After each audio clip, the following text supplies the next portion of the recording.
Merkel Media. This was all circulating around the base that a giant had been killed, but no one was supposed to talk about it. I saw 3 long, bony fingers reach up underneath the door, curl up to grab it, and then disappear. When he came over to me, dude, he slithered over to me. And this giant comes out of the cave and they're all frozen. And he starts running and firing at this giant. Well, the giant moves. He's got a spear in one hand and he's running really fast and spears Dan and holds him up like this. Somebody yells, shoot him in the face, shoot him in the face. They basically decapitate him. Got closer. When he got about 15 yards away from me, I raised that 12 gauge and I blowed his head off. I feel something pulling at my leg, and I look over and there are 2 small gray entities pulling at me. And they're literally, I'm getting pulled off the bed. I reached my hand into this bush and I touched air. Couldn't breathe and I couldn't move because I know I'm seeing a monster.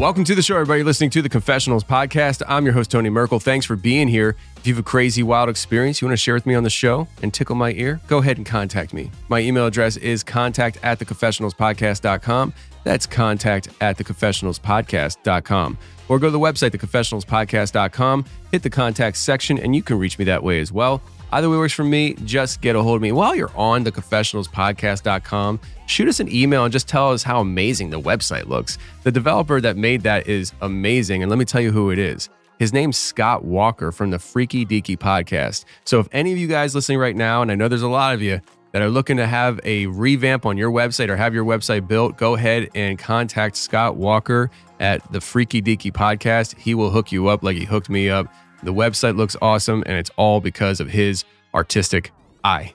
Speaking of artistic eye, though, go ahead and check out Merkel Media Films because that is a group collaboration of artistic eyes where we went out to hunt Dogman in Kentucky for Expedition Dogman, and we also went looking for skinwalkers, UFOs. We found all of the above, kind of, for The Shape of Shadows, where we went to Space Wolf Research, which butts up against Skinwalker Ranch, and we went out there looking for the mysterious, and the mysterious found us. So those are 2 documentaries available on merkel.media. Go ahead and hit stream now, and you can watch it on demand. And last but not least, friends, go ahead and check out Valley Food Storage. It is preparedness season. Every election year is preparedness season in my book. I mean, every time the elections come around, everybody starts getting panicked and everybody wants to start building underground bunkers like Zuck. I don't know what's going on, but if you guys want to get yourself prepared with food, go ahead and check out Valley Food Storage. Link in the description of this episode underneath the affiliates. All right, today we have Matt coming on the show, and Matt is also known as Matt Pruitt, author of The Phenomenal Sasquatch, Seeking the Natural Origins of a Cultural Icon. Matt and I have been friends for a while now. Him and I come at the topic very differently, but we had a delightful conversation, and you're going to get to check it out right now.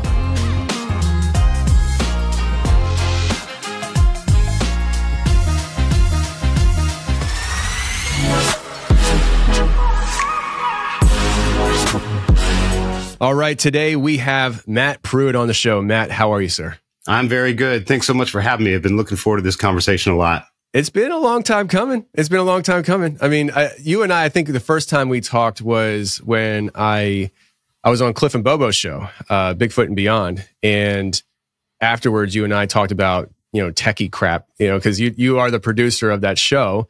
And that was my first introduction to you. Little did I know you were a, world-renowned Bigfoot researcher. I know you hate that title, right? Yeah, man. So you and I actually, I think, met face-to-face this past year at the Smoky Mountain Bigfoot Conference. We actually met briefly at the 2017 Ohio Bigfoot Conference. Is that right? Yes, because I was there. That was the first time I met you, but it was real brief. You know, there's so many people at those things. And, you know, I was sort of... Were you a speaker? No, I was not a speaker there. I was just hanging out with friends. And that was the second, I think, Ohio conference I'd ever attended. So that was technically the first time. But yeah, the first real like face-to-face was definitely the Smoky Mountain one. I remember 2017 when I remember going to it because I had just started the podcast and not even a year old. And I remember showing up and this one guy walked up to me. I don't know who it is, don't remember, but he was just like, I really enjoy your podcast. And I was just like, you know who I am? Like I was just, I was like, well, that's kind of cool. But I do remember having, we went to that bar underneath the hotel there. And there's a whole table of people, and we were all talking. And it's a Bigfoot conference. It's 2017, mind you. The landscape of Bigfoot has changed a ton since then. And I remember sitting at a table, and I was working out this new idea of Nephilim that I had, and I had just started hearing and learning about the Nephilim about a year prior. And I was starting to come out of this, like, I'm already at my Bigfoot closet, but I'm starting to come out of this, like, Bigfoot woo-woo Nephilim closet. And I was like, listen, I'm just going to lay it on this table with all these Bigfoot people and see what happens. And, like, people were listening to me, and I was like, they're looking at me, but I think they're looking at me crazy. The train's already rolling. Let's just keep this thing going. and that's what I remember from that conference. Which, you know, speaking of, I just brought up a topic that maybe we can kind of kick off with just getting it out there, I guess. You and I kind of talked about this briefly before we hit record about how you and I come from different perspectives. And I don't know your perspective completely. You know, you're an individual. That's one thing that I hate is that people, they think they know me based off of my show. There's a lot more to Tony than just the confessionals.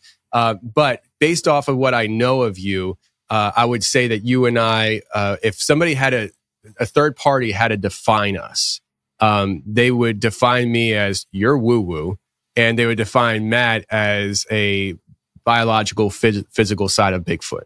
I assume that's accurate. If it's not, feel free to disagree.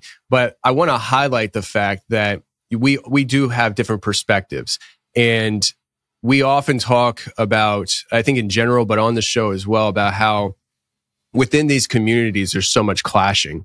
There's so much arguing. People can't agree on what Bigfoot is or this creature or that creature. And, you know, like they scoff at each other like they're toothless idiots when they say one thing. And in reality, like the world outside of those topics look at everybody like that. Like, oh, you're just toothless idiots. Like, look at you. You believe in a monster that's walking around the woods. Like, what are you talking about? So I just think it's interesting and encouraging that you and I, we've had dinner together. We've had good conversations. And though we might differ on perspectives, we can have good conversation to the point that I consider you a friend. And I think that we can have this conversation for the people to listen to. So that said, you come from a physical side. Am I correct in saying that? Yeah, I mean, I would say that what I'm trying to do is look at this mystery and look at it through a perspective that says, like, well, how can we explain any of this based on what we already know to be true, like without invoking the unknown, the unusual, the extraordinary, etc. And if we can address a lot of those mysteries with the known, then that's probably, you know, a hypothesis is essentially a story. You know, it has a narrative structure that serves to provide an explanation for an observed phenomena or to answer a question. So if you can come up with a hypothesis or a story based on these known elements that answers a lot of those questions, that's probably the closest to the truth or the correct one. So I'm not denying the existence of something like the woo or high strangeness or anything, but I would say, like, what I'm doing is trying to look at the Sasquatch phenomenon and say, like, well, is there a biological explanation for this that covers a lot of these bases? And in my perspective, there is. Yeah. Now, is that sufficient? Well, no, because we still don't know that these things exist. You know, as a society, as humanity, this is still an open question. And so I have about as much proof of my perspective as every other person has for their perspective on this. But, you know, to your point, I mean, those subtle differences between us are what's interesting and are the basis of conversation. And so it is so frustrating that people want to seek out those differences and use them to separate and to shut down conversation. And it's like, look, man, you're always going to have differences. If you said, well, if you're trying to have like a musical retreat with your friends, it's like, okay, well, I love rock and roll. And so I'm going to get all my rock and roll friends together. We're going to leave the country music and hip hop fans at home. And you get 20 of your rock and roll friends out, for a trip. They're going to divide into two groups of like Beatles fans and Stones fans, which is the greatest, like the originator of modern rock and roll, and rather than be together, they'll quickly fractionate. And then within your Beatles group, like, oh, we don't need those Stones people. We know we're right. They're going to break into like, well, who was the greater songwriter, John Lennon or Paul McCartney? And so it's like, no matter how small the group is, you're going to have these divisions. Even if they agree on 99% of the subject matter, they'll find that 1%. And it's like either that 1% can be the genesis of a brilliant conversation in which we both learn something new, or we can let that 1%, keep us apart, which is really ridiculous. So I'm glad that you have that perspective too, because I do think the differences are what's so interesting, Yeah, no, absolutely. And then once upon a time, Tony used to walk around the woods looking for Bigfoot on weekends when he wasn't driving truck.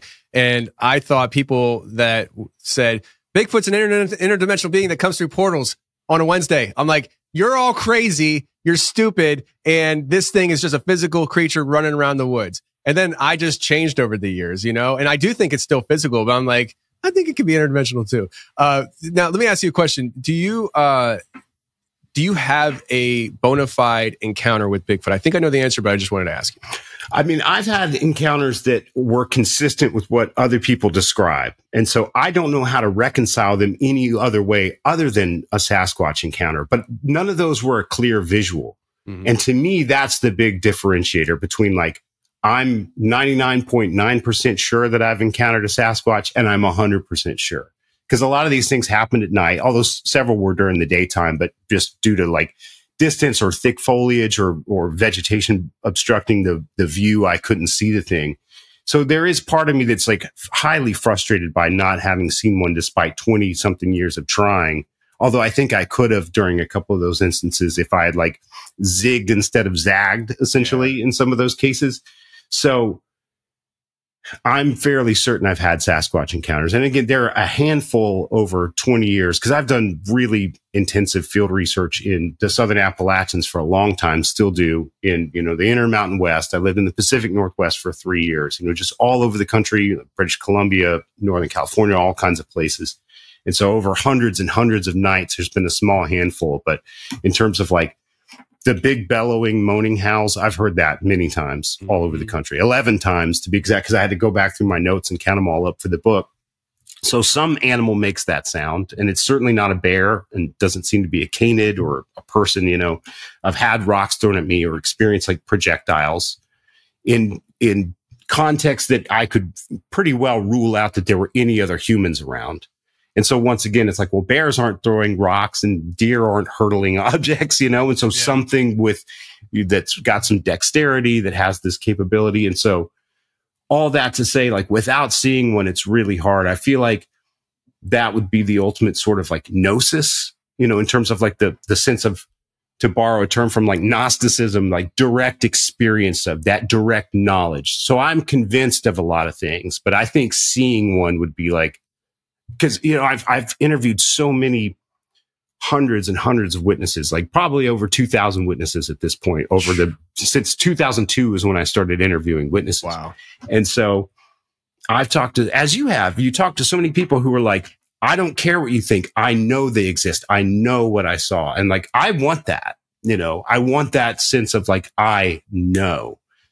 And I'm convinced, but I don't know. And so it's very frustrating. And so I empathize with those people who are like, I don't care who believes me. I know. I'm like, I kind of wish I had that. I also feel like maybe if I had seen one, my first encounter was in 1999. I was 17. We weren't trying to have an encounter with it. I didn't even think Sasquatch was real. I didn't even think about Sasquatches at that point in time. But I wonder if I had seen one that night and not just heard these sounds, maybe I wouldn't have even done all this. Because part of the drive for me is like, I want the answer. Yeah.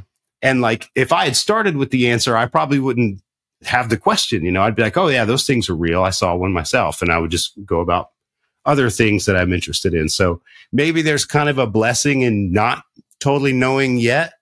But as I also lay out in the book, like, you know, to the skeptical side, you know, when you read over and over again the skeptical arguments laid out by like social scientists or sometimes like cultural anthropologists or folklorists or people that study people, essentially will say, oh, well, the Sasquatch is just, you know, a desire. It's a wish fulfillment. It's an imagination. It's like, if it was a wish fulfillment, I would have seen like 1,000 of them by now, because no one has wished to see one harder than I have over and over again. So I know that's a long-winded answer to your question. I'm convinced that I've encountered them several times across the country over 20 years, but I can't sit here and say like, I know because I've seen it. It was right there.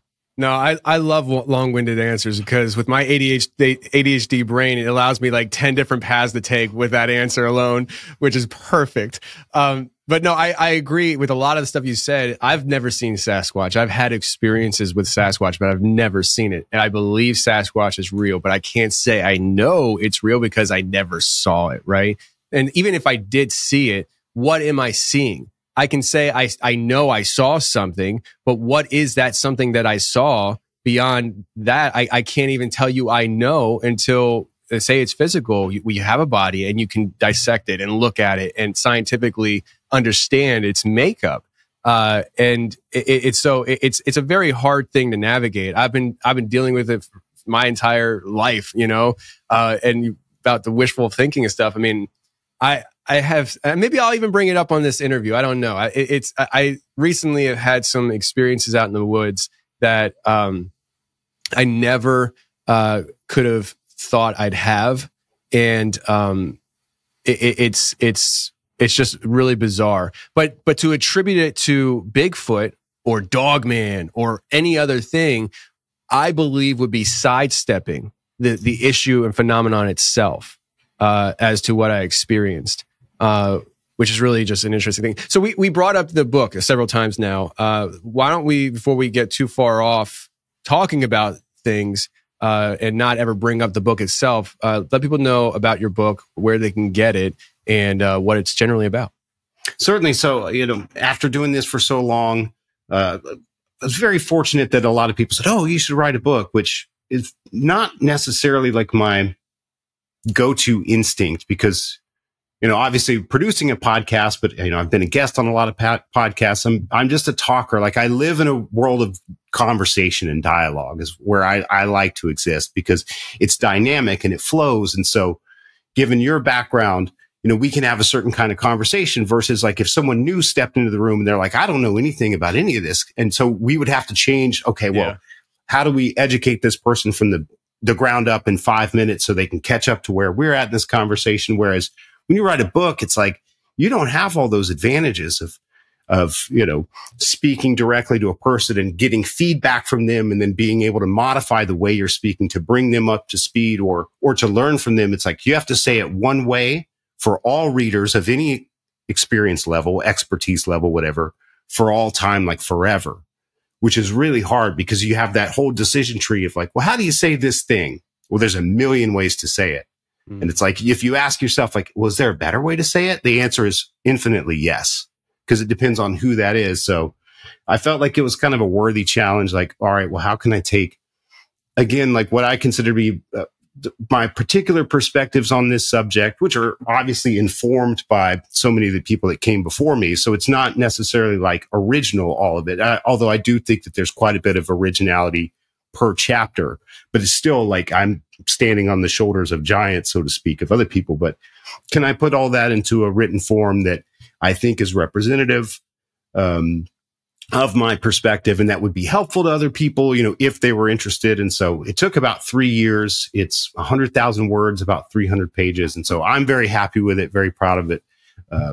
It's been very well received, which is just mind blowing. I'm very grateful for. So it is available on Amazon.com. It's in print format or in digital format. And then I sell signed copies through Cliff Barrickman's North American Bigfoot Center website too, because obviously, you know, I travel a lot, especially I'm in the field as much as possible. So I don't really have the infrastructure to like fulfill orders and you know, manage transactions and handle shipments. So the only place to get them signed is through Cliffs, unless you catch me at an event or something like that. But as an overview, to really simplify a work like that, it's like, well, first I try to make the proposition like, okay, well, the phenomenon exists, and we can bicker all day long about like, well, what's the phenomenon made of, how we define it. We play language games, but it's like, well, look, people have claims that they've observed things like this and claims that they've experienced things of this nature. And so there's this one big component of this observed phenomenon is the fact that it seems to have some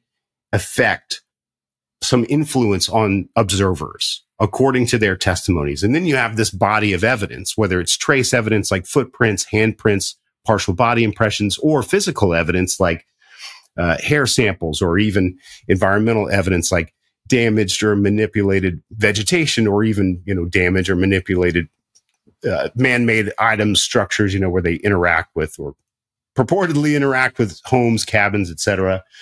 Or even multimedia evidence like vocalization recordings, pieces of video or film or photographs, etc. So I would say that, well, because this phenomenon apparently has some influence on observers and has some effect on the environment, we could say that the Sasquatch phenomenon itself exists. Now, what could be responsible for it? Because at the very bottom, there has to be something generating it at the end of the day. Now, either because it seems to describe an animal, like you could make that inference, that, well, what is it that people describe? Well, it's, covered in hair. Okay, well, that's a clue. It's some kind of mammal, because mammals are covered in hair. The females have mammary glands, which is another defining characteristic of a mammal. They don't have tails.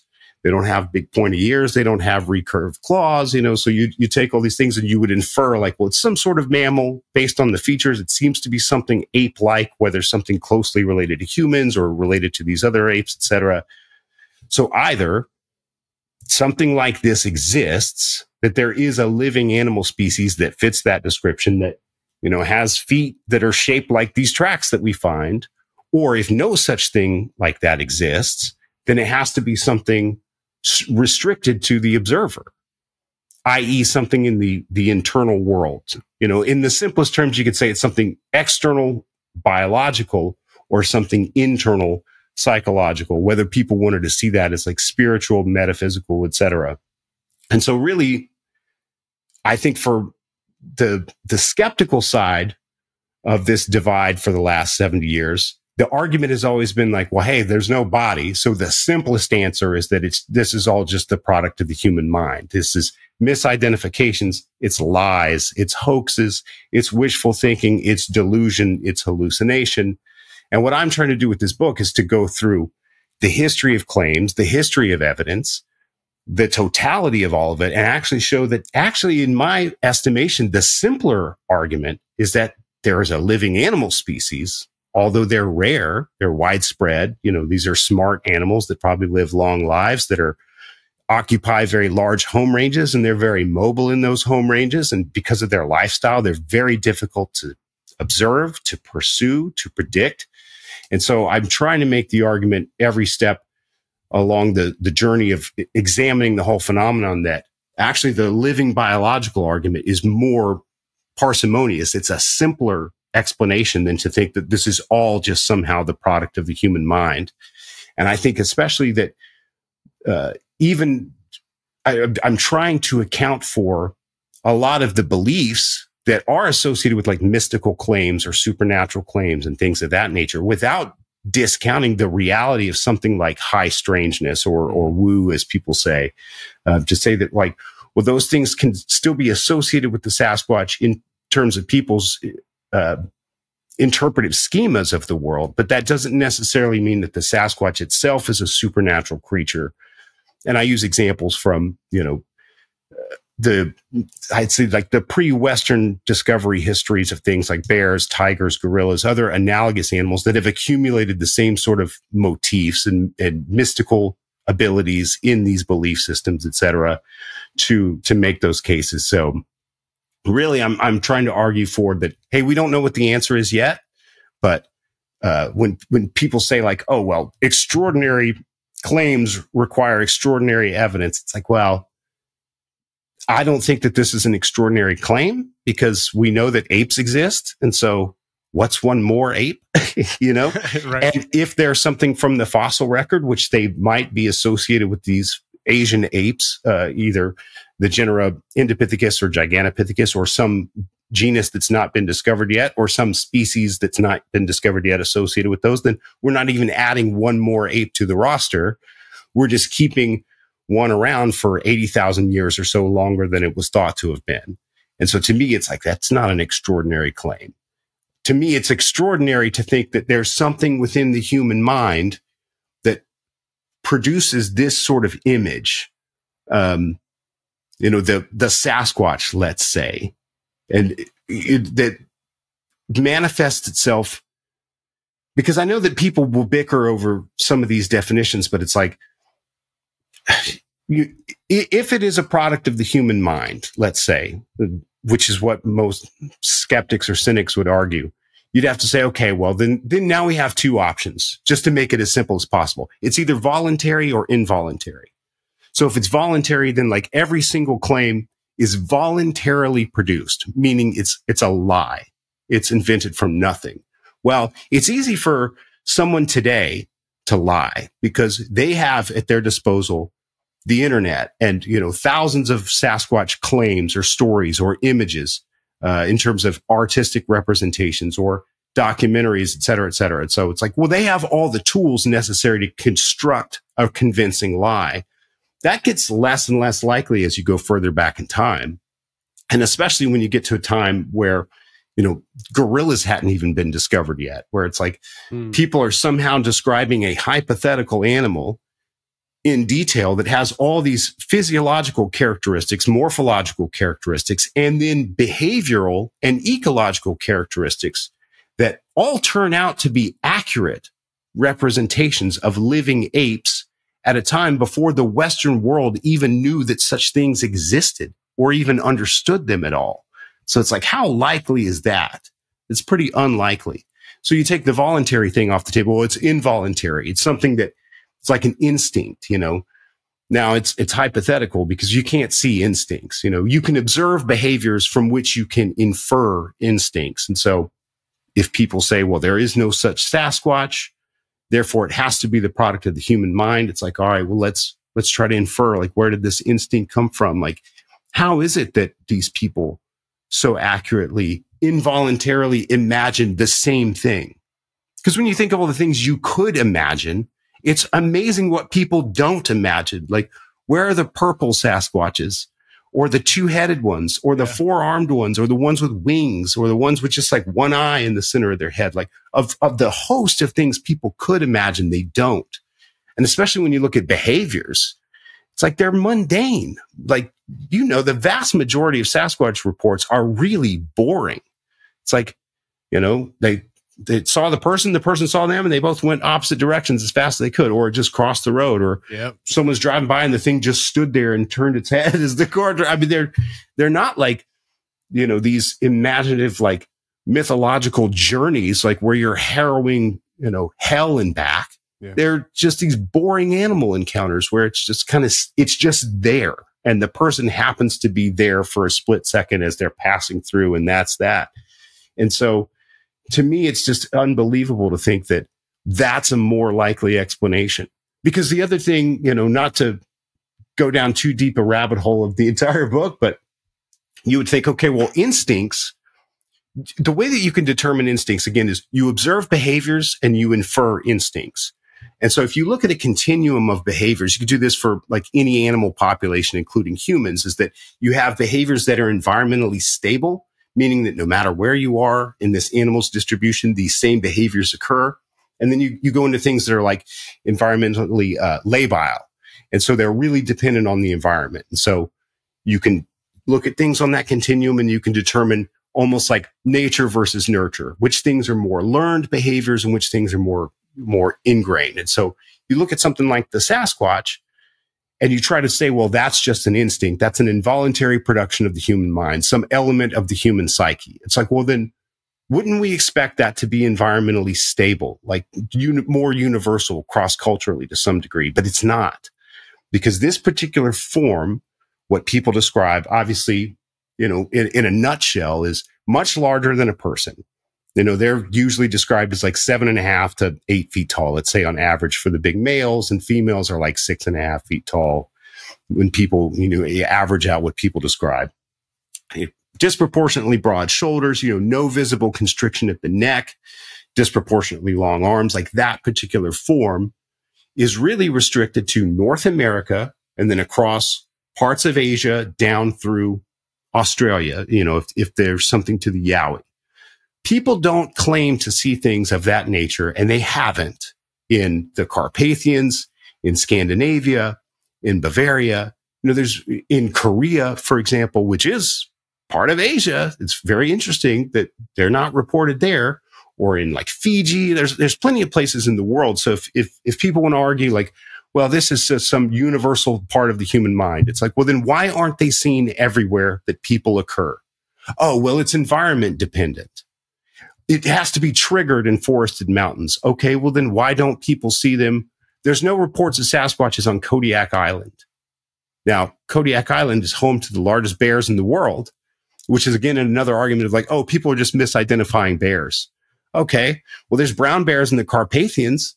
There's no history of Sasquatch claims there or animals that fit the description of the Sasquatch, nor is there in Kodiak Island. So they seem to be restricted to certain places, which is really remarkable. And it's the case that like, oh, well, maybe it's a cultural thing. It's the American psyche. Well, American tourists go to Europe all the time. Why don't Americans go in those forests and see Sasquatches? Or in Japan, they don't do that. But if you read a lot of reports and interview a lot of witnesses, you find that European tourists come to America and see Sasquatches, or Japanese tourists come to North America and see Sasquatches. So it's like, to me, every way that you look at it, it just seems more likely that there's something external going on and not just within the human mind. Now, spoiler alert, all of these things can be true. That, like, yes, we do have these sort of involuntary instincts to interpret things certain ways. And of course, people do lie. So there are some voluntary fabrications, but at the end of the day, like, what's at the bottom? What's responsible for it? And so I know that's a really long-winded answer to your question about the book, but now I'm ranting, so sorry. No, it's good. I mean, that's what you're here for. So thank you for the long answer, and keep them coming. I think you're presenting a very good, convincing, well-thought-out argument for the existence of these things. And what you just did, and this is a 30,000-foot view of the book, is you laid out why it's more ridiculous to believe that this just isn't real than saying, okay, there's something to this. What is it? We don't know. But to say it's just not real is just more so lack of education on somebody's part. They clearly haven't looked into it. People should want to know what's going on. I mean, that's what I want to know. And if there is just some psychological thing, and just to backtrack a quick second, I know on this sort of like worldwide phenomenon scale, people might take issue with the fact that, I'm restricting the Sasquatch to a certain thing. Now, if we talk about the greater category of wild men or mystery apes, let's say, well, then, yeah, in other parts of the world, obviously in parts of Southeast Asia, you have these little diminutive hominids that people describe that would be more like the orang pendek, the ibu gogo, and that's more Indonesia or even certain parts of the Southeast mainland there. And then as you get further to the west into Mongolia or in the interior of something like the Hindu Kush, the Afghanistan-Pakistan border, or over into the Caucasus, you have this more man-like form, which is about human size, 5.5, 6 feet tall at the most, very much built like a person, very thin and gracile like humans are, still hair covered. Those are not Sasquatches. And so one of the rebuttals I keep getting to this biological argument versus the psychological one is when I say, like, well, the Sasquatch is not a global phenomenon. They'll say, well, what about the Almas and the Almasti and the orang pendek? And it's like, those aren't the same thing. And I know it seems like apples and oranges, but to me, it's the difference of saying, like, big cats are a worldwide phenomenon. Tigers are not a worldwide phenomenon. Are there big cats in the Americas? Yes. We've got the cougar, we've got the jaguar. Are there big cats in Africa, yes, and then into Asia, etc. But you can differentiate between these forms based on the physical evidence and what people describe. And so, like, can we go find old folkloric tales that have some kind of a wild man character, like a faun or a satyr or a centaur or whatever, and something analogous, a boogeyman in certain parts of the world? Yes, of course. And so people go, well, that will negate your argument. It's like, no. In North America, we have a very long, unbroken timeline of claims, a history of claims, observation and counterclaims, and then physical evidence, or at least the claims of evidence to some degree. People were describing tracks a long time before we had cameras to photograph them, and people were photographing them before people were, casting them and having these plaster representations. And so that's what I mean. It's like, first of all, these reports don't occur again in the Carpathians or these other parts of the world where it's like, well, they have brown bears and elk and wolves and these other animals. So why wouldn't these things be there? And they are just as heavily visited by people, and people don't claim that. And someone might say, oh, well, there's this old folklore tale, like this one particular fable or origin story that has this character that could be seen as a sort of wild man. It's like, that's very different than saying, like, here is a history of claims and evidence that spanned centuries.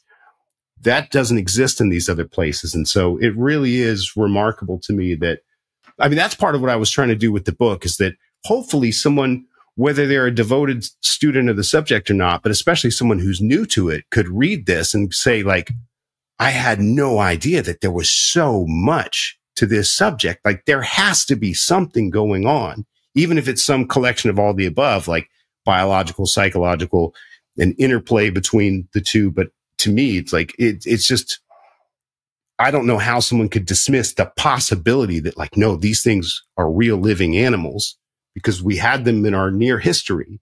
In that way, if you look at the Asian ape line, again, that produced Indopithecus and Gigantopithecus, especially Gigantopithecus, because it was contemporaneous with the genus Homo for over 2 million years. It's like the Sasquatch phenomenon has already happened once, just the other day on the other side of the pond. And so the only question for me is, like, well, is it still happening now? Like, did any of these things get into North America? Because we know they were in Asia. And are they still around today? If either of those two questions is yes, then boom, there's your Sasquatch, Yeah. So sorry to derail there. No, you're good. You're good.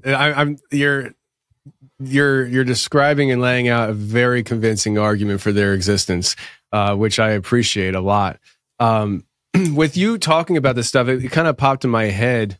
And I don't even know, because this isn't a well thought out thought. It just popped in my head. I don't even know if this would be an argument for or against or in the middle.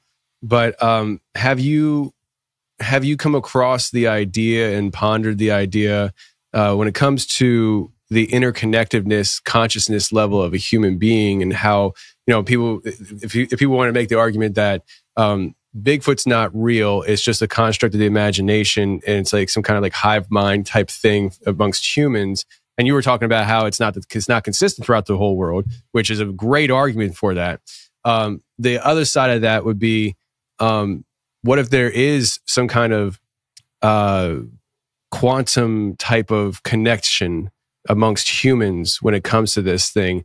And I can't speak highly intelligent about quantum level physics and stuff, but I know that they'll say things like, if there's an atom in New Jersey and there's another atom in California, they're connected on a quantum level and simultaneously will do the exact same thing. And, could there be, and you probably don't even have an answer for this, but it's just like one of those things, thinking out loud, could there be some kind of quantum level connection amongst certain humans that allowed for this mental, do I dare call it a disorder? Like some kind of mental thing where they're connected and they're actually having the same experience. I don't know. Like the idea of quantum physics is well beyond my comprehension. And what I do understand confuses the heck out of me. And I just figured I'd bring it up there because it just popped up in my head when you were talking. Yeah, I don't understand anything within the quantum realm whatsoever. I don't think we understand very much about consciousness itself. I mean, I think once again, like, we can observe the behaviors of our psyche or of what seems to be our consciousness, and we can make inferences, but we can't, that's one of the great unknowns. And so I certainly am not qualified to weigh in on those things, but they're interesting. I'm somewhat familiar with the concept of entanglement, but man, I don't understand quantum physics or any of that stuff, quantum mechanics at all. But what I would say is like another argument for it really being something in the external world to me is like when you travel around so much and you investigate so many cases and reports, especially within given places, like one of the things that's always fascinated me were these sort of flaps that occur in places and times. Like there's one that comes to mind that I referenced briefly in the book that happened in Georgia, where it seemed like, now maybe I'm putting the cart before the horse and telling the story this way, but I'll just tell it chronologically. So essentially we had received a report, where a man and a woman that he lived with, I think she was his girlfriend. I don't think they were married, but she might as well have been his wife. They lived together. They were a couple for a long time. Unfortunately, he's passed away since then, but, they had, this crazy night at their home where it's a pretty interesting story. So I'll condense it quickly, but, he was at home. He had little small dogs in his backyard. This is a big giant dude. It was kind of funny because he was a real sweetheart of a guy and he loved these little dogs, but he was a bouncer and a construction worker, and just big, gnarly, tough dude. I mean, he's probably like 6'4" or something, big, massive dude. And so, but he had these little dogs that he loved, and, little dogs are in his backyard with a little small dog fence, like 4 feet tall, maybe. And he went outside at night to call them in. And while he was calling them, he could hear something walking around the edge of his fence. And he thought that it was a person. And he had this little shed just inside of his fence that he just kept like a bunch of his tools and things like that in. And so he thought in his mind, like, oh, there's kids. They're trying to break into my tool shed and steal stuff. And so he's like yelling at this thing. Hey, I can hear you out there, blah, blah, blah, making threats. And it starts growling at him. And he's like, oh, these smart ass kids are trying to scare me on my own property. And it's funny because this guy was in his underwear. He's in his like tidy whities, So he goes back in his house, gets his sidearm, comes back in the yard, starts yelling again, and it growls again. And he fires a few rounds into the ground, just warning shots. And the thing screamed and charged him. And he said it just sounded like it was just smashing everything in its path. And this dude was mortified, just terrified, ran back inside. At this point, his girlfriend's like wide awake because she's heard this scream just outside the window. She's like, what the hell was that? And he's like, I don't know what that was. I thought it was kids, yada, yada. And so they laid inside and it was stomping around the edge of the yard, like thrashing stuff and tearing stuff up. And so eventually when the sun came up, they went outside to like survey the damage, and they could see all these broken limbs and branches and things of that nature. And we're sort of following this path of destruction. And then they both heard a sound as they're following this down into this wooded area. I mean, it's pretty thick there. They look up and he only caught a glimpse of it, what seemed to be its back, but he said it was up in the air, vertical, but it was like a 3x3 square foot patch of cinnamon brown fur moving away through the foliage, like this big, huge back, but he didn't get to see, like the arms or the head or anything. And it just freaked him out. And that's when he called, and myself and some people visited the property. We saw the sign and the impressions and things like that. Cause he was like, man, this thing was still there. He said, I never had an animal run towards gunfire. Like this thing was pissed off and it didn't leave. It was still there in the morning, and he's like, am I in danger? And so around this time, we're putting together this sort of investigation, this report that's going to be published online. And then these other calls are coming in from these people that, later investigation, we find out don't know each other at all. They have no connections, who are seeing, roughly the same time within like a week and a half, 2 week period, roughly the same height and the same cinnamon red, sort of cinnamon brown colored individual that when you plot these sides, like it's following this waterway and it's just running into homes. And the interesting thing is like, this waterway and a lot of these homes were recent additions. They're just built up in the last 5-8 years, if memory serves correctly. And so, if you had gone through that area a decade or 15 years ago, you would have just been following a waterway through heavily forested areas. So it's sort of newer development. And so you would think, well, if it's strictly psychological somehow, or something in the inner world, like, what are the odds that all these people would be having the same inner experience around the same time, following like a certain trajectory, and they're imagining, whether voluntarily or involuntarily, what seems to be the same individual? Because it's not like someone saw a black one and someone saw a gray one and someone saw a red one and someone saw a blonde one. Like, they all saw what seemed to be like this big reddish male. And in almost every encounter, it was fairly confrontational. Like, it wasn't aggressive.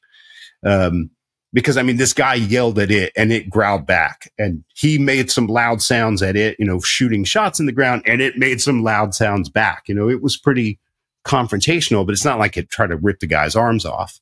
There was another sighting, by an individual who was driving with his family, his wife and his kids. They were coming back from dinner in town and saw, standing in the road, this big reddish, 7.5, 8 foot tall, whatever, this Sasquatch that just stood there in the road. And the guy stopped his car. I'm trying to remember what his background was. He was a military guy, and we had interviewed him and got a lot of his sort of accomplishments and credentials. And I think he had gone through sniper school. It might have been at Fort Benning, but I could be wrong about that because it's been a number of years. But anyway, like, he had completed sniper school. So when someone like that tells you, like, oh, it was this many yards away, that they're pretty accurate, So he described it. And this thing just stood there in the road, stared them down, to the point that he backed his car up and they went back the way they came to go find another way home. Because he was like, I wasn't going to roll another inch closer to this thing, even though it was like 30 or 40 yards away, if I'm remembering correctly. It just wouldn't move. Like, it was not afraid of this car. And the guy was like, I'm not driving anywhere closer to it. And then there was another encounter, not too far away at the edge of the swamp. Same description, same individual. And so there's flaps like that throughout the history of Sasquatchery. Like, now that you're in Tennessee, I don't know if you read much about like the Flintville monster, kind of South Tennessee, close to the Alabama border, that section of like the Southern Cumberland Plateau, descriptions of what seemed to be the same individual. And very often when you read a lot of these, they seem to be like lone males who are moving through territory that they don't seem to be too familiar with, because it's not like they're maintaining like the path of the being the most hidden or the most sort of subversive. Exactly. It's like they're just following a waterway and like running into people here and there and like, where do I go? Where do I go? Until they find their way into some larger forested area, which we now know, like, well, many other animals live that kind of lifestyle. As young males strike out and they have to sort of establish their own territories of their own home ranges. Of course, they're going to spend some time going through unfamiliar territory. And that's what will lead to a lot of people seeing them. And then you could see in the pre-discovery history of gorillas. I mean, in George Schaller's book, The Mountain Gorilla, Behavior and Ecology, I think is the subtitle, but he had conducted the first observational field studies of mountain gorillas. And he had found that in trying to piece together the sort of pre-discovery history of these things, and like, what is it that we know about them before these observational studies? Well, first of all, it was thought that they were solitary, which we know gorillas aren't solitary. They live in family groups, sometimes these big, large troops. But the reason it was thought that they were solitary is like most sightings were of lone males that would come hang around the edge of these human habitation areas. And Schaller basically surmised and laid out a case in this book that what had happened is that as human progress reached into these areas and they would establish these essentially industry. So mining camps, logging camps, mining and logging operations, things of that nature. They would cut down all this forest that would basically reduce gorilla habitat, and it would run away the gorillas. And so then as the young males grew up into adulthood and they had to sort of strike out on their own to establish their own places, their own home ranges and territories, although gorillas aren't really territorial. But that's neither here nor there, but they had to establish their own ranges. They would return back to the places where they grew up, essentially. And there they would find like these encampments. And so that was most people's experience with mountain gorillas, would be like one big lone male hanging out at the edge of a logging camp or a mining camp or the edge of crops or cultivated food sources, skulking around and generally like scaring the hell out of people. It's like, well, you look at the history of Sasquatch reports, and like the same thing is pretty well true, that like most of the history of Sasquatchery is like lone males and being seen at the edge of like, you know, rural agricultural homesteads and farms at the edge of these towns, etc. And very often you'd think, well, maybe there's something of that nature going on, and that when these lone males do have to move around, that's when they make the most errors, because they're inserting themselves into unfamiliar territory. They don't know where the safe havens are. They don't know how to avoid areas of like human ingress or egress, etc. And so all of those factors, to me, it's like more and more and more stack up that there's something biological living going on rather than just psychological. Because again, you would think that if it was something internal, whether or not something that's perceived internally, let's say, like whether it is some kind of quantum entanglement or something out there in the ether, but not physical, something that has to be interpreted, like it's just amazing that it still follows all these rules and trends and norms that we can find in the biology and the ecology of apes. You know, it's just, there's something going on, you know? Yeah. No, that's in my perspective. Absolutely. That's fascinating. When you were talking about the flaps of that one instance, with the red fur, Sasquatch, and I'll just say it was a Sasquatch. I think we all know it was. So one, I want to get, what was it like for you during that time as somebody who's a researcher trying to find truth of the matter? What did it feel like during that stretch of time where you're getting these reports and you're connecting dots, and it's like, sure, this is amazing. Like this is a once in a lifetime scenario. This doesn't happen all the time. It's kind of, I always use the example for myself is, and it's changed since then, but the first time I ever heard a Bigfoot out in the woods, I was stunned, thought I'd never experience that again. And when I found out the microphone on our camera was broken and we didn't catch it on audio, I was depressed. I was like, that's never going to happen for me again. And so like in that moment, like you're having these reports coming in, like I would be going berserk. I'd be like, this is incredible. What did it feel like for you? And then I kind of want to dive into, the fur color itself. Have you ever, either thought about this or, come across it through descriptions where it seems like maybe the different types of colors that these things are kind of play into how they act? Because I personally heard that red fur Sasquatch tend to be more aggressive. I don't know if you've ever heard that, but I'm interested in all that I just laid out. Absolutely. I'm glad you asked both those questions, because I was going to write more about, hair color in the book. So I'm glad we get to talk about that here. To the first question, the reason I smile and laugh as you're asking that is like, I was so naive and stupid that no, I didn't appreciate like, oh my God, this is a once in a lifetime thing. I thought like, oh, this happens all the time, like, cause I started this when I was really young. So when I started interviewing witnesses, I was 20. And when I really started going out in the field, I was about 22.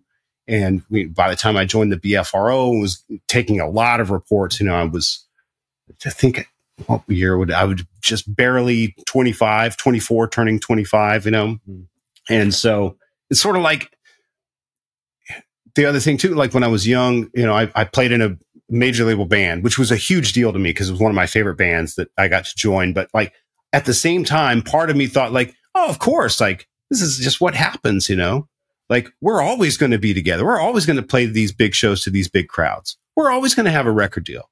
We're always going to have these opportunities, It's only when you get older and you look back and you're like, it's a miracle that any of that ever happened and that it stayed together for 5 seconds, let alone for, 5 minutes or whatever the case may be. And so I look back at a lot of these Sasquatch related cases or opportunities that I was fortunate enough to be a part of, that I either got lucky or stumbled into, or just like dumb luck, right place, right time.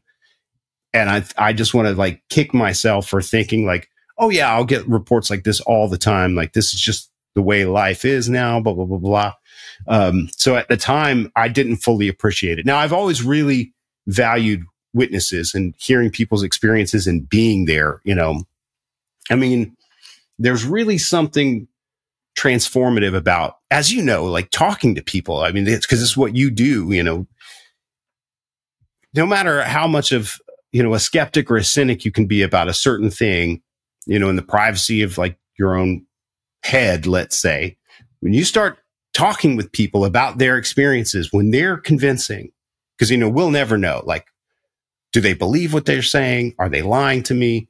Are they convinced? Are they delusional? Are they being, I don't know. All I can do is use my best judgment. And like, man, when you hear a compelling story that your judgment tells you is probably true, like it's transformative. There's many times where I've been like ready to throw in the towel on the whole thing. And then I encounter the right witness at the right time. And I'm just like, they're real, and I'm ready to like go after it all again. So I really appreciated it at that time, but no, I didn't have a full recognition of like how cool that was to be a part. And I probably should have had more urgency about like, well, maybe it's around now. I mean, a lot of the times when we were getting those stories, it was like, there's smoke on the horizon. And by the time you get there, the fire's out and the smoke's on the next horizon now. And so you're always chasing ghosts, so to speak. But no, I would love to go back in time and, hindsight being 2020, like, oh, I wish I could have done this differently or that differently or something like that. But in terms of the hair color, it's really interesting. One of the things that I've just seen as a sort of trend over all the reports, there's things that just emerge over many years as you read everything and interview witnesses and move around the country, is that it seems to be the case that the smaller the individual is, or the thinner, in terms of mass, let's say, not just height, but height and mass, they tend to be more jet black. And then as they grow larger, not just vertically, but also in mass, they trend towards lighter colors where, you could say juveniles are almost always, basically without exception described as jet black up until about like, let's say like subadult. And then, as they become adults, they trend towards like brown to, maybe a dark red to lighter red to blonde. And then typically the largest individuals, again, in height and mass, very often are described as gray, like either dark gray, charcoal gray, or slate gray up to sort of a light gray, like a cottontail rabbit or something like that. And so I always thought, well, maybe that's partially just age, just pigmentation loss due to age, in the same way that, we gray as we age or something like that. But then I found some interesting literature about coloration, not only of like pelage, like hair in mammals, but also plumage in birds. And I can't remember because I didn't fully flesh it out in the book and it felt too tangential, but I would love to revisit it at some point. But that, animals that are selected for certain environments, especially as you go further away from the equator into colder areas, when you're small, it's more advantageous to be dark because you're living in colder environments. And so you need to absorb and retain as much of the heat of the sun as you can.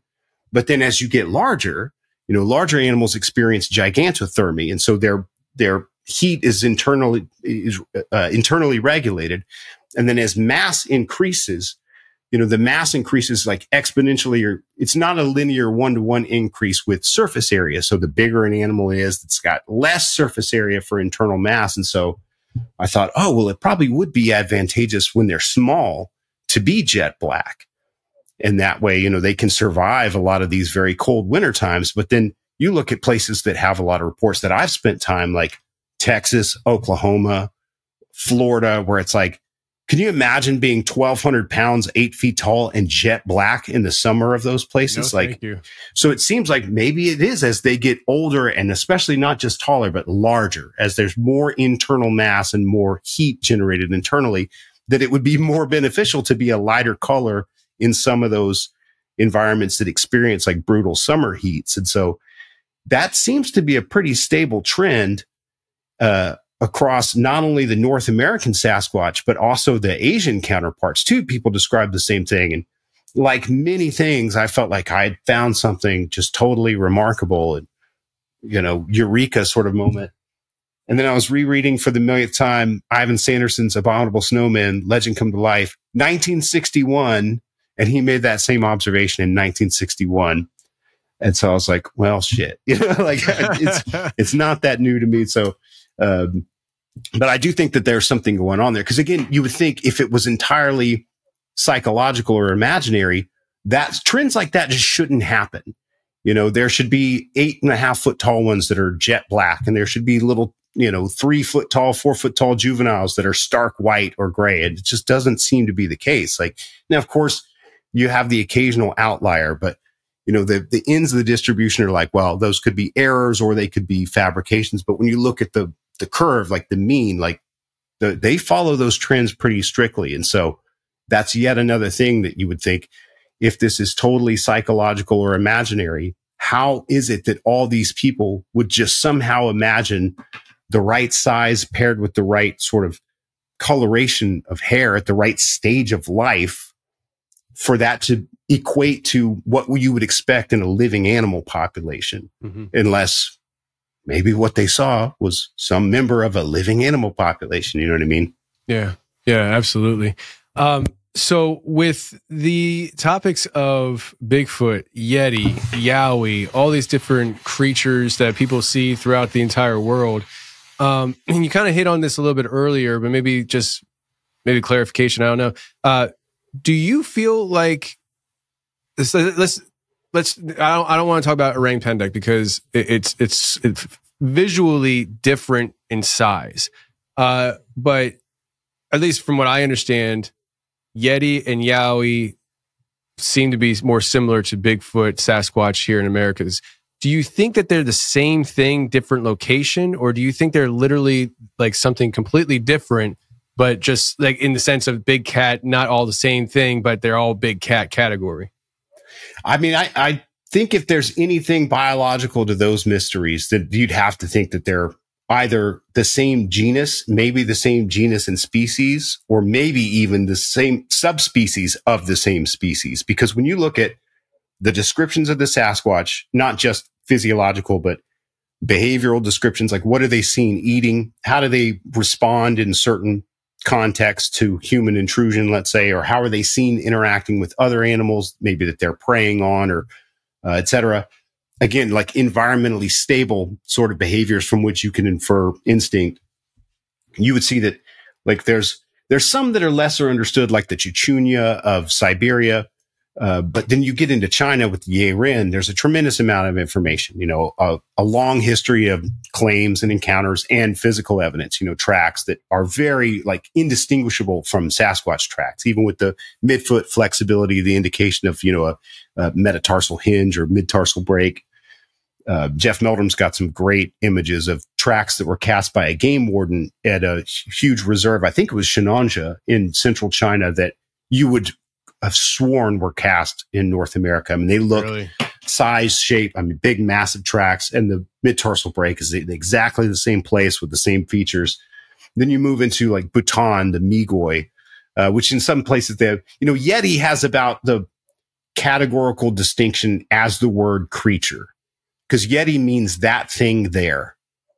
So if people were to say like, well, what's a Yeti? It's like saying, well, what's a creature?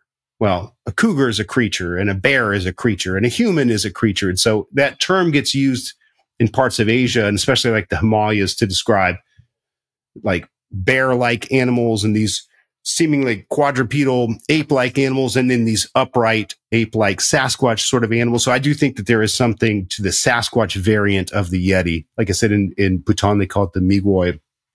You get into the Meghalaya region of India, you have the Mande Barung. Down into the, Johor Peninsula of Malaysia, you have the Orang Mawas.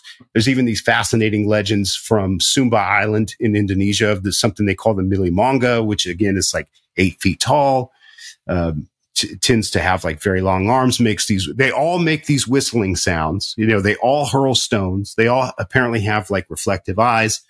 They all, produce, wood striking sounds. And it's going down to the Yowie as well. And so they have these sort of histories, again, of claims and encounters. Some of them have more evidence than others, but it does seem like, man, if you look at that type, Sanderson broke these down into like these 4 types, and that form of mystery ape he called the neo-giants. And so, the Sasquatch, the Yiren, the Yowie, these sorts of things. And you look at that distribution of like, trying to reverse the map in my mind here, but like Australia up through, Southeast Asia across what would have been Beringia down into North America. It's like they have this nice sort of pan-Pacific distribution, which again is in keeping with something biological.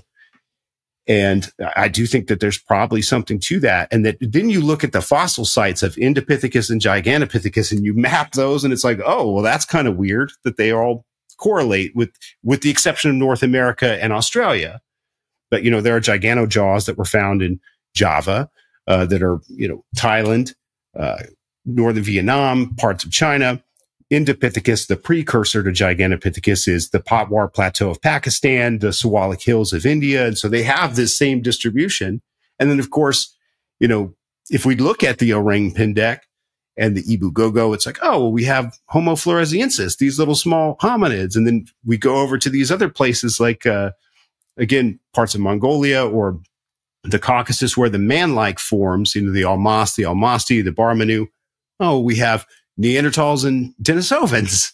So isn't it weird that like every mystery ape has its corresponding fossil ape, and that the descriptions of the mystery apes are around for centuries before we dug up any of these fossils to confirm that, oh, actually such a thing existed. The only exception is North America, that we don't have large ape fossils in North America that have been found yet. But man, I hope that guy with the Alaska Boneyard listens to your podcast and that he finds something, you know what I mean? Yes. Because wouldn't that be remarkable? But so, all right, talk to me about Alaskan Boneyard, because you're talking to me like I know about it. I don't know about the Alaskan Boneyard.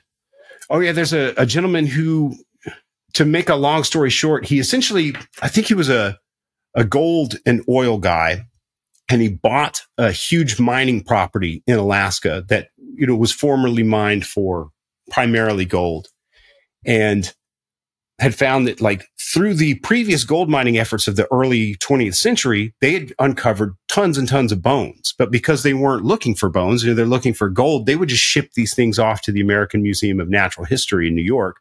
And some of those are still being kept there. And a lot of them were dumped into the river there in New York. Wow. And so, just gotten rid of for some reason. So anyway, I guess after this guy had finished completing a lot of his work in gold mining, they found this section of his property that's only it's less than 2 acres. It's an exposed muck bank, where there's essentially, I guess it's permafrost, but, what they'll do is they'll take water from the flowing creek and they'll blast it away at this bank and blow away the sediment and find whatever's there. And in this one 2-acre spot, I think he has something like 250,000 bones. I mean, they're not even fossils. They're preserved bones. Because, fossilization is like bones are replaced with minerals and these other, they're basically turned into stone, for lack of a better term. These are not fossils. These are preserved bones. I think he has something like, I don't want to be hyperbolic, but I'm pretty sure they have something like 10,000 something mammoths represented, individual mammoths, not just individual bones, like the bones of 10,000 individual mammoths. That's wild. Short-faced bears, cave lions, a whole host of animals. In a 2-acre area? Yes, that they're every single, you got to find, he's on Instagram, and he's been on Joe Rogan's podcast twice, and the story is just fascinating. And so he posts everything he finds, and I'm always like, man, I hope he finds the skull of one of these things. Now, to give the story some plausible deniability is that, there's some gray area when it comes to finding human or human-like or human relative remains, as to at what point can someone at what point can the government intervene and say, this is now an archaeological site and we get to control this site now? It's sort of like if you're going to build a home and they do an archaeological survey and they find a grave under your home, from times past, where there was early settlers or an indigenous people, you can't just, there's a process. You can't just I'll just keep building my home here. You know what I mean? And so he's made some statements on Joe Rogan, because Joe Rogan was like, well, have you ever found human bones? I mean, you have all these other animals there. And he was like, no, and I don't think we ever will. Which is really telling of no matter what they find, are they going to disclose that? Because that's the point where, there can be some sort of intervention and they might lose control of it. But you got to look into that. I mean, he's gotten so many, and there's so many analogs to the Sasquatch mystery, which is kind of why I enjoy it, because the pushback he gets from experts is so hilarious. Because, like, for example, they found there's a host of animals that have not been found elsewhere, elsewhere in Alaska. I mean, that, he's got these perfectly preserved bones, and it's like, hey, found this. Reaches out to like relevant experts. What do you think? And they're like, oh, well, that can't be. Why not? Oh, because they didn't live there. It's like, well, why don't you think they lived here? Oh, because we've never found bones from there. He's like, well, yeah, but it's right here. Oh, well, that can't be because we've never found bones from there.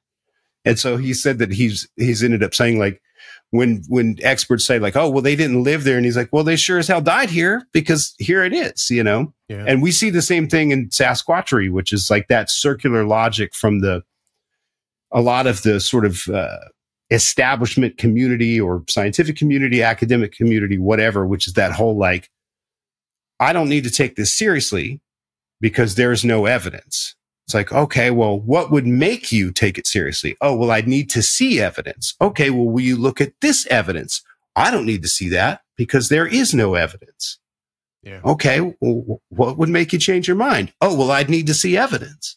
It's like this whole circular thing. And so I've got some sympathy for the Alaska boneyard guy. But, if he found a skull, it would change some, or even a tooth.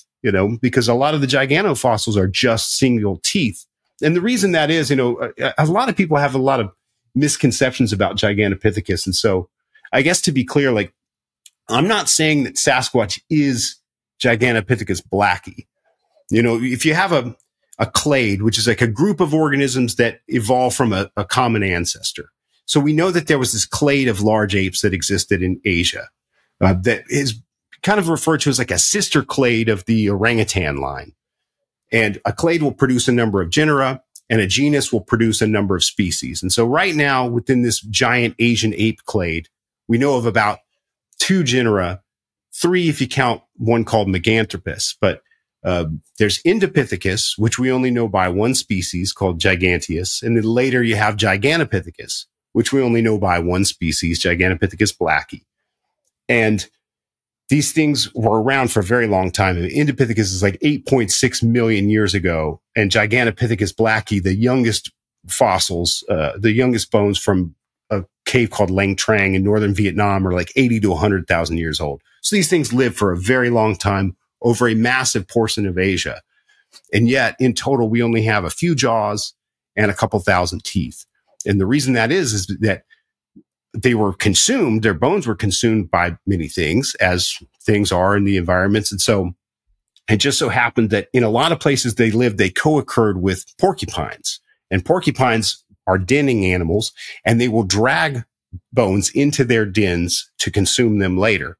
And it just so happens that the forepart of the mandible of Gigantopithecus and the teeth enamel is so thick, it just can't be chewed through by a small animal like a porcupine. So they would eat away through everything else, other bones, finger bones, parts of the cranium, etc. And all that would be left were these jaws and teeth. And because they would make these dens and these karst openings, which is like, sinkholes, caves, fissures, things created by water accretion, and usually in limestone, that stuff preserves bone. And so you have these 2 factors, that there's karst topography, and then you have these accumulating agents in the form of porcupines bringing these bones into places that would preserve them. And so there's not karst all over Asia, and there's not porcupines all over Asia. So we actually don't know how widespread these big apes were. There might have been a lot more of them because there would have been probably more genera and more species within each genus. And then we don't know what their geography would have been like, because as far as we can tell right now, like, if it weren't for these porcupines, we would have no clue that these things ever lived and walked the earth, even though they were alongside our ancestors and early humans for a long time. And so it could be the case that they did make it into North America, and we just haven't found fossils yet because we don't have those, we haven't found preserved bones yet because we don't have those key ingredients everywhere. We don't always have karst topography all over the country.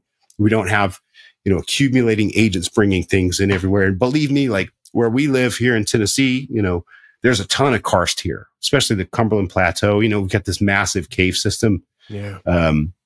you're really close to one of the, it's like a Miocene era fossil site, if I'm not mistaken. Maybe it's all the way through, but there's a place called the Gray Fossil Site, kind of near Knoxville there. Yeah. Yeah. They've got, like the red panda used to extend all the way into East Tennessee. You know, you're familiar with the little red panda in Asia? Yeah. So there's red panda fossils from right down the road from you. I had no idea. Yeah. Like fossil, I think, horses and camels and all kinds of crazy things from this one, essentially like a sinkhole there in East Tennessee. And so it would be great if we could find the bones of whatever these things are. But I think the guy in Alaska might be one of our best bets, but who knows if he would reveal it, because it might have some implication. Yeah.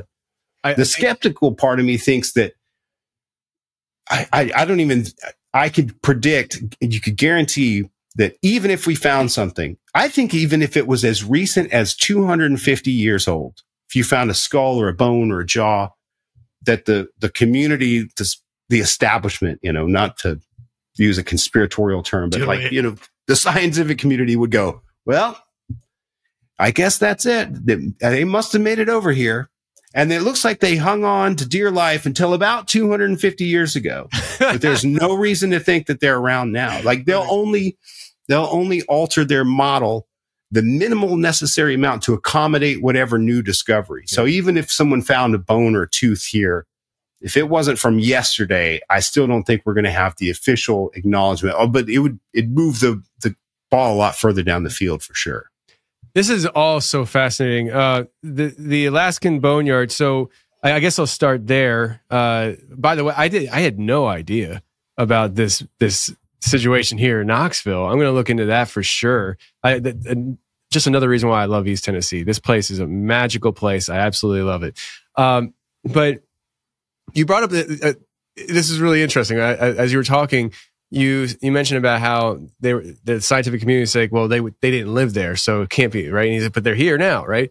What's interesting about that is the fact that and maybe I misheard you, but he's gathering, or somebody there was gathering bones, and shipping them to New York, a science place in New York, right? And then they're dumping them, a museum in New York, sorry, and then they're dumping them into the river.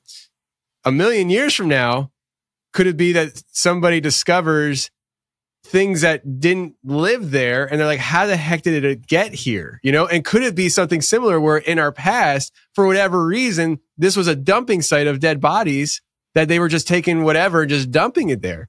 It also sounds like the elephant graveyard that they talk about, I think in Africa, where they travel to a specific location to die. That's definitely an interesting proposition. It seems like some, you know, whether it's in keeping with like a theory like the Younger Dryas impact, like some sort of cataclysmic thing that rapidly melted glaciers and caused these catastrophic floods that would just deposit a lot of animals into one place.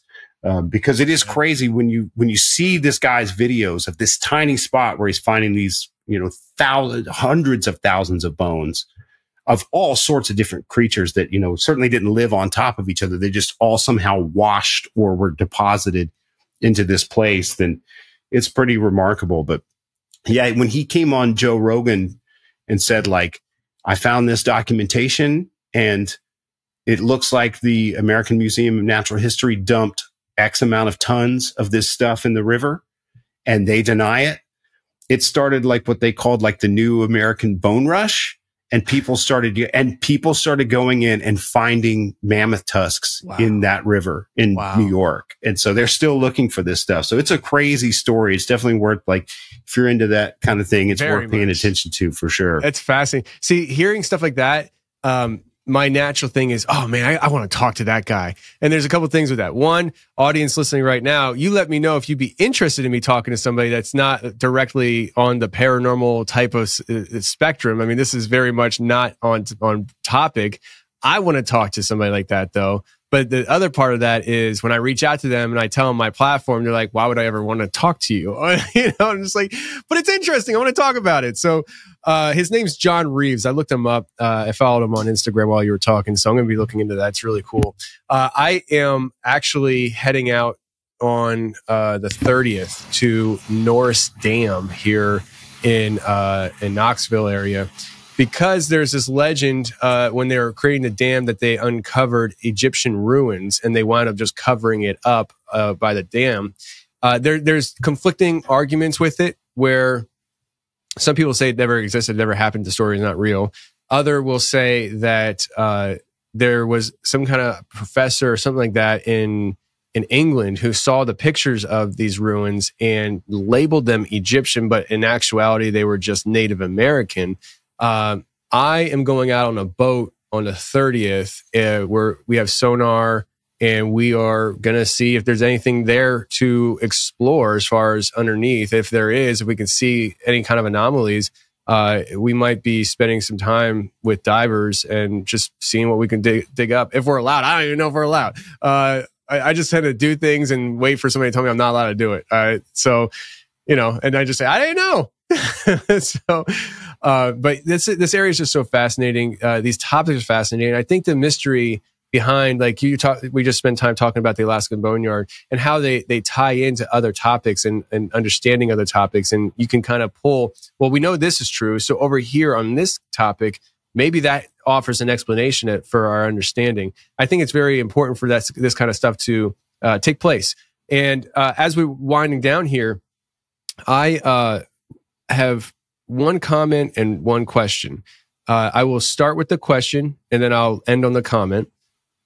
As far as you can tell, when it comes to the topic of Sasquatch in North America, let's not talk about the world and different things.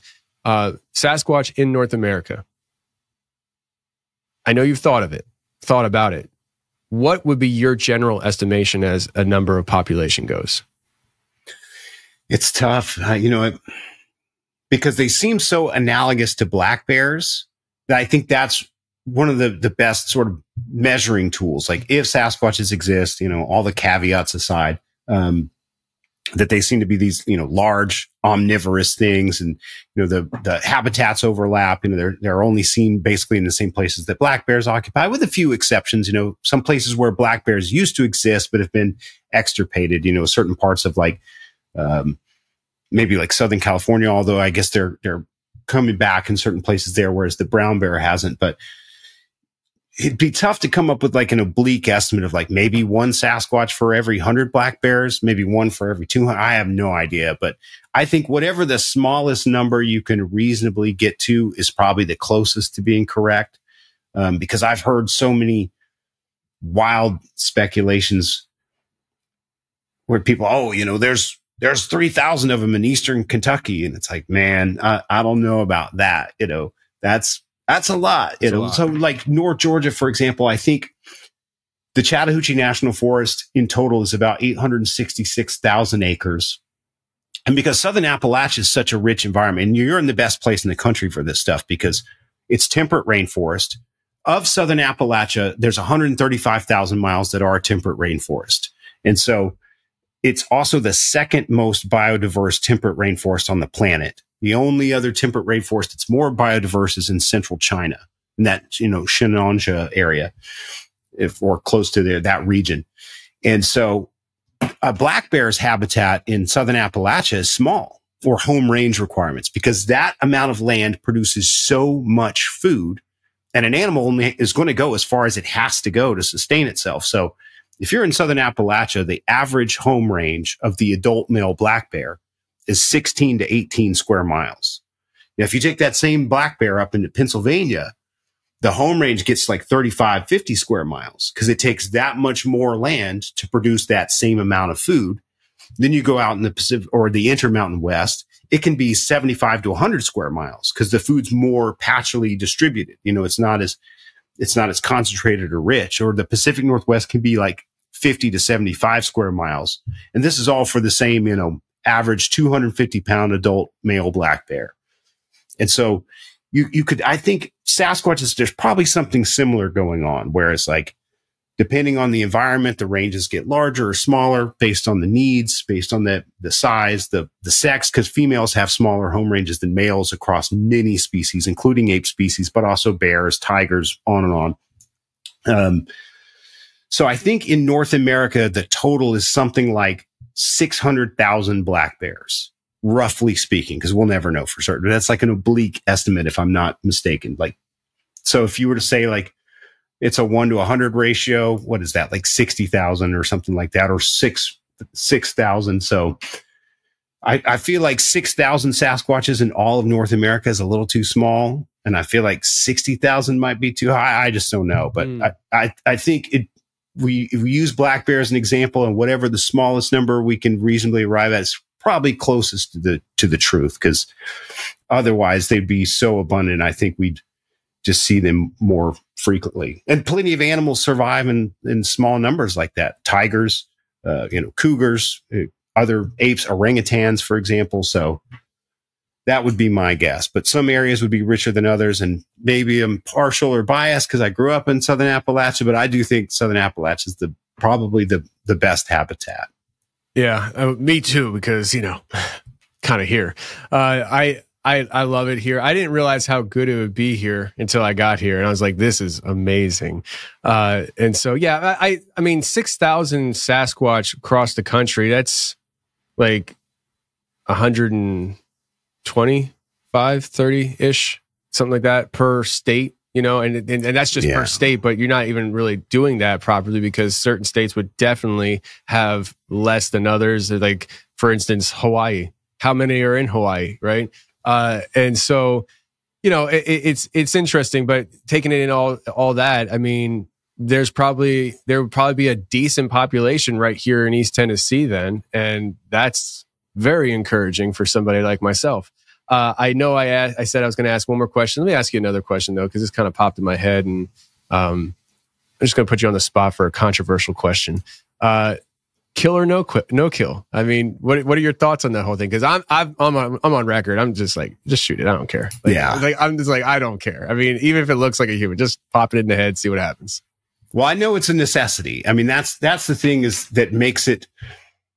It shouldn't be as controversial as it is, but it's been made clear over and over again that like a specimen will be necessary, whether that's from shooting and killing one, dispatching one, whether that's from discovering a naturally deceased one, which seems pretty unlikely. And then when it comes to, okay, well, how do you do that? Like, well, obviously the most ethical thing would be, a lethal shot that involves no pain and suffering. People don't like to hear that, but it is true. Now, I'm not trying to do that. I carry a camera, I don't carry a long gun. I have a sidearm for self-preservation. I don't think it would work on a, 1,000-pound, 8-foot-tall Sasquatch. So it's really not for the Squatches as much as it is for the humans and other tricky animals occasionally that you encounter. But I understand that people think it's a very sad and ugly truth. And I also understand that it's necessary. And so in that way, it's like, it is sad, it is ugly, and it is necessary. And it's an emotional hot button for people. People often say, oh, why can't we just live capture one? It's like, you think that's more ethical? Yeah. First of all, the stress that you would put something through, and then keeping it in captivity, and it probably harms itself or humans during the capture or during captivity. Or people say, what about tranquilization? And there's been so much research done on that about how many animals die during that process. They have to be intubated immediately, or they'll just, suffocate. They'll stop breathing. There's a whole host of things that happen. Then when you reintroduce them back into the wild, they often have a host of after effects that can lead to prolonged illness and death. And so as sad as and unfortunate as it is, I do think that the quickest, most ethical way to discover the Sasquatch would be through lethal means without the prolonged suffering. Now, for a lot of people would make the argument like, well, why do we need to discover them? And that's a good question, because you hear both sides of the argument. What if they're endangered? What if killing one threatens the population? Well, if that's true, then they're already gone. If killing one individual would threaten the entire stability of all Sasquatches everywhere, then it's already too late. I don't think that they're endangered. They seem to be doing pretty well.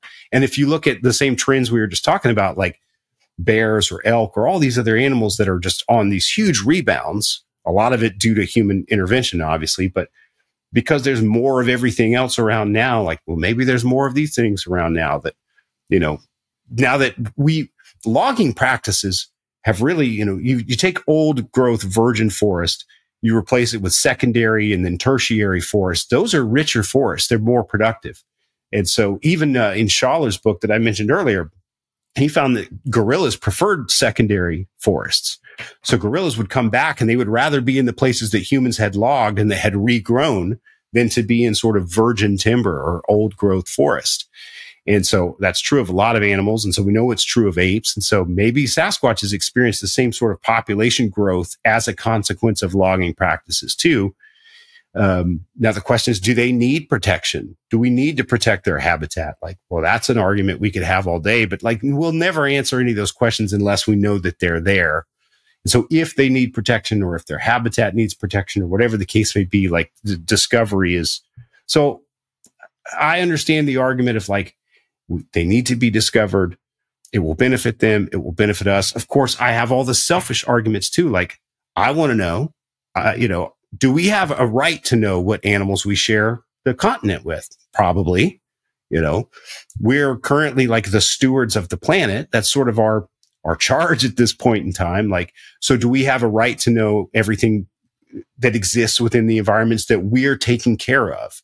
For good or for bad, whether we're damaging the environments, but we're also rebuilding them at a crazy rate. I mean, we're reforesting so many places and forests are healthier in a lot of places. I don't think we're quite the destructive force that we're always painted out to be. We're doing a lot of good. Yeah. So do humans have the right to know that these things are around if they're around? I would say yes. And is that a selfish argument?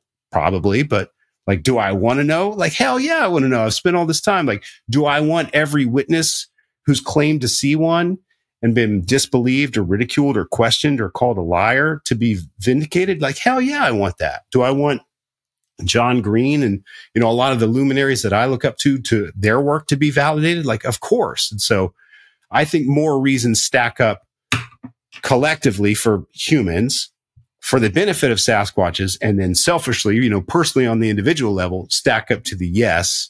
Now, if there was some way to do that without killing one, I'd be all for it, because I'm not going to be that person. I actually no longer even think that it's within the citizen scientist's reach.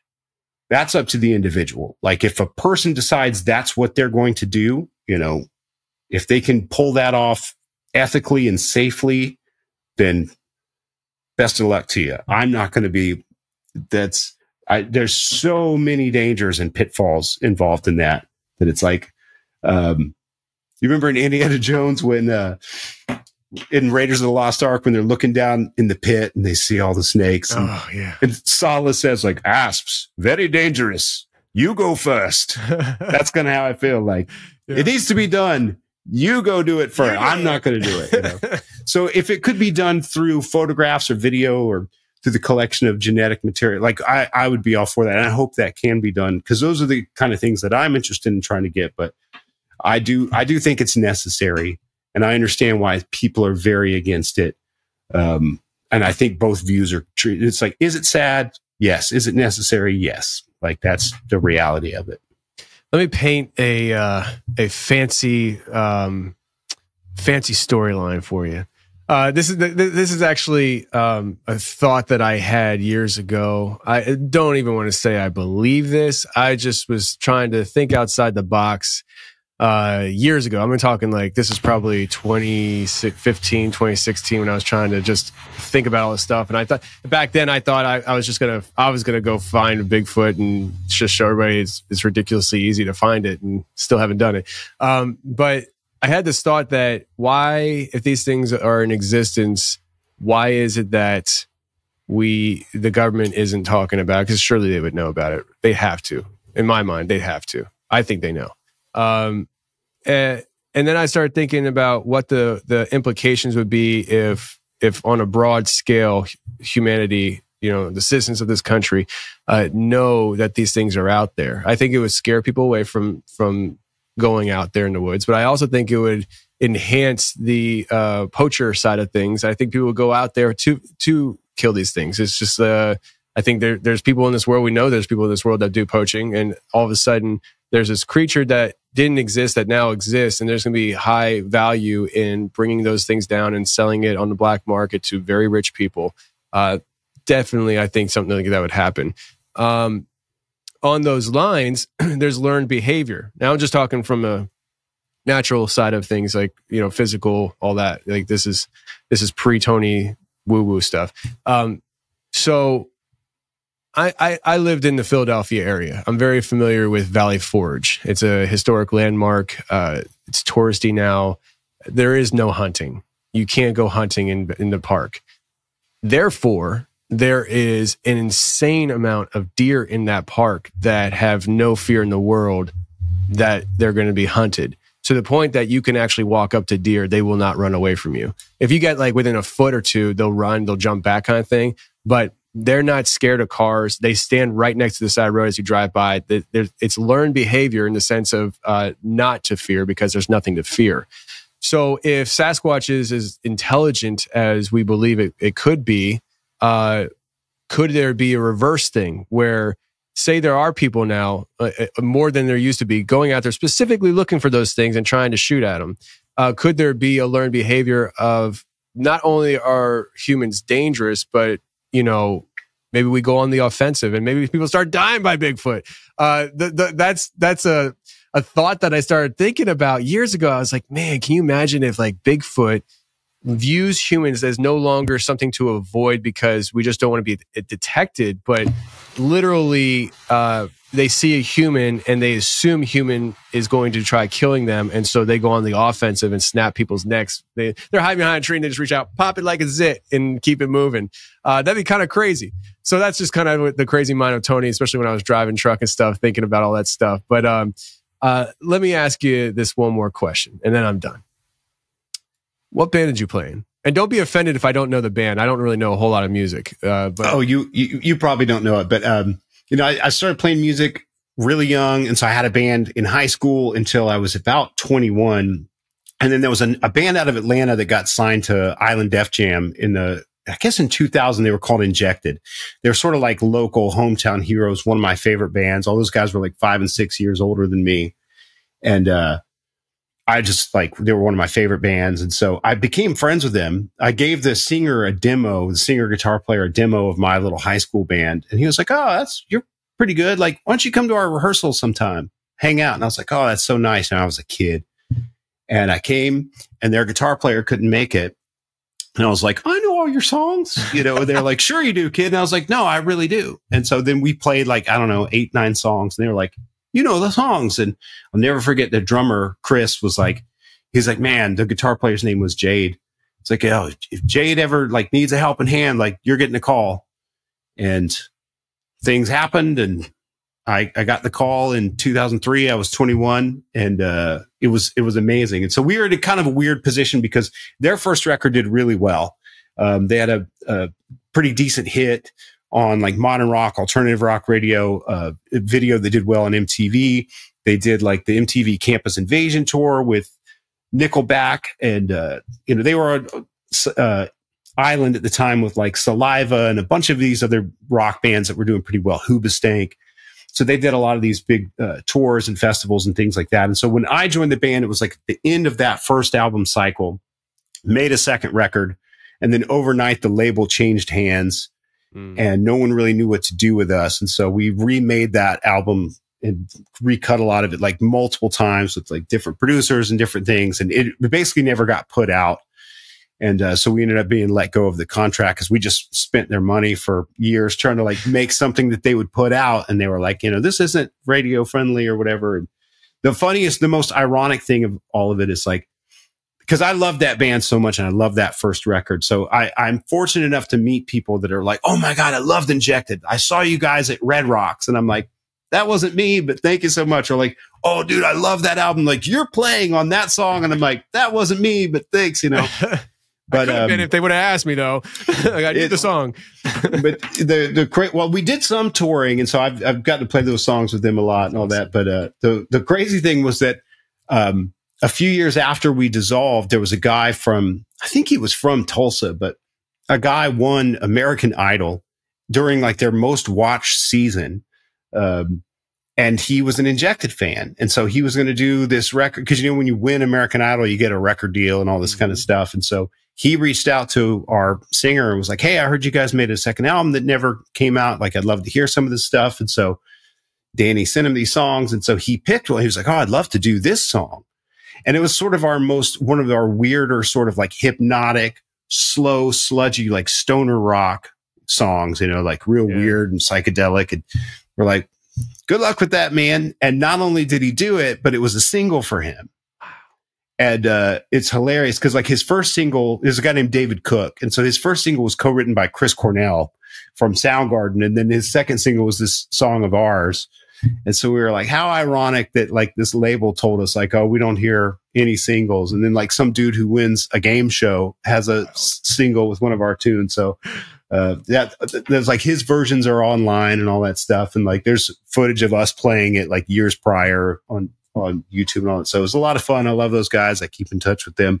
I used to talk their ears off about Sasquatch stuff, and like so they're all still really interested in it, which is pretty cool. But yeah. The band was Injected, so long-winded answer once again. So that's awesome, man. Hey, you're a great podcast interviewee because you're not short on words, and that's fantastic for a host to. You give like at least for me, because I don't enter into conversations with a whole lot of preset questions. I told you that before we started. And for me, somebody who comes in and just you talk, you allow me. You give me more material in real time in order to host the conversation. So no, don't ever apologize for that. At least on this show, it's not like you're preventing me from getting to questions. You're enhancing the conversation. I greatly appreciate it. So before we get out of here, though, let people know again about the book, the title of the book, where they can get it. I highly encourage people to get this book. And I will say this before you say what you're about to say. I'm going to gas you a little bit. So Bobo. You work with Bobo, and you know Bobo very well.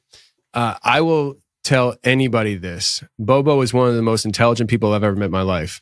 And you don't expect it because just of how he talks, he has that, that California vibe, man, but he is one of the smartest people in general, not just Bigfoot. I'm talking in general. He's one of the smartest people I've ever met in my entire life. And, Bobo sings praises about this book. He said this is one of the most important books in the field of Bigfoot that he's ever read. And so with that said, people have to understand that what we talked about today is just a snippet, but this is decades of experience and research that went into this book, breaking down. And I think it's a very, very well worth people's investment to check out. So let them know about the book again and where they can get it. Oh, I appreciate that so very much. And again, the book is called The Phenomenal Sasquatch. You can get it directly from Amazon. I published it independently through there. So they're really quick. Most of the people I know who've ordered it have gotten it, within a day or two, or you get the Kindle version there. If you are looking for signed copies, you can find me in an event.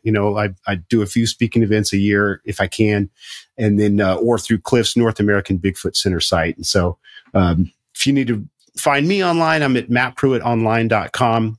I don't really do much social media stuff. I can't really stand social media. I have a Twitter account that's the only like Bigfoot related thing I do. And I tweet maybe 6 times a year. So it's, I just don't touch that stuff. But I really appreciate you having me, man. I've been looking forward to this conversation for a long time. You're so very generous with your time and always really love catching up with you too. So we got to do this more often. I agree 100%. You're just 3 hours away. So anytime I'm passing through, you're passing through, we need to connect.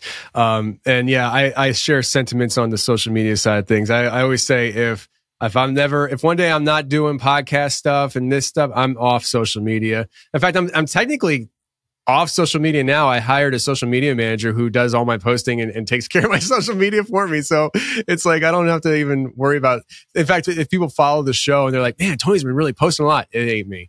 It's only me if you see me on like Instagram live talking to you, that's me. But it allows me to have a social media presence without having to focus on it. And plus, I've just learned that the bigger this animal has gotten for me over the years, the more I don't have time to do everything. So like when you first start things out, like you can just, you're the everything guy. But if you're going to grow and continue to progress through things, you need to learn how to delegate. And that's what I'm learning how to do. And it's very hard as a micromanager, but I'm learning how to delegate and like, okay, listen, I've made 5 Instagram posts in the last month and a half. That's not good for a business. So clearly I need help in that department. So you start delegating, even though you're just like, oh, I can do everything. No, you can't anymore, man. So anyways, I just go off on tangents. So I'm going to end it now before we go another 30 minutes on stupid crap. I do appreciate you, man. I appreciate you joining me, and we will do it again sometime. So thank you very much. Thank you, Tony. Really appreciate it.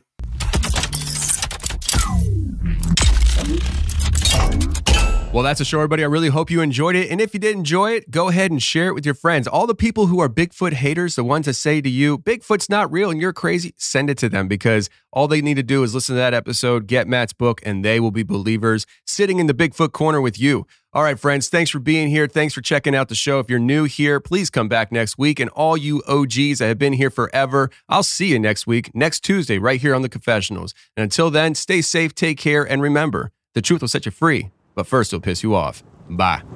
Awakened from the forest in the depths of the abyss, this creature is a paradigm of time lost and time itself. It fears no one. It adheres to no rule that man can create. It forges its own path, and yet its path remains hidden from the world. The sphere of its existence is beyond most comprehension as it exudes its power quietly but transcendent. It needs no one's approval to exist, but yet its very existence is sought after by many. It watches, it learns, adapts to the ever-changing environment around it, even as the environment is wrought with corruption. It battles the corruption only when pressed or for the protection of others like it. It is a mirage that few will ever understand. It's a cornucopia of knowledge from an era long past. It's free. It's Bigfoot. My fantasies always consisted of making it big. My soul was nothing more than a bargaining chip. Marketing is what they tell you to do and what you're willing to give. LARPing to the fullest extent. I don't wait, I shoot first like Han on a roadie. And these people don't understand me like reading a Nokian. Stretched thin, like pulling an accordion. My heart ain't primordium. All these historians telling us lies, setting aside. Everything is medicalized. Politicians selling the ride. I bet 'em die where the relevance lies. They dressing alike reptilians. My resilience